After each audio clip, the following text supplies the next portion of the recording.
wazazi wote wa nchi hii ambao mmejaliwa matumbo yenu kubeba watoto mkawaleta duniani, mjue hiyo ni baraka. Pamoja na matatizo yote yanayoweza yakampata binadamu, akawa na hasira, asifikie na wakati wa kumtelekeza mtoto.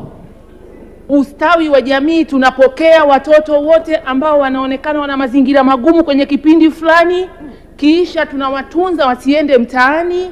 Tunarudi kwa wazazi, tunaangalia kitu gani kinaendelea, tunarekebisha.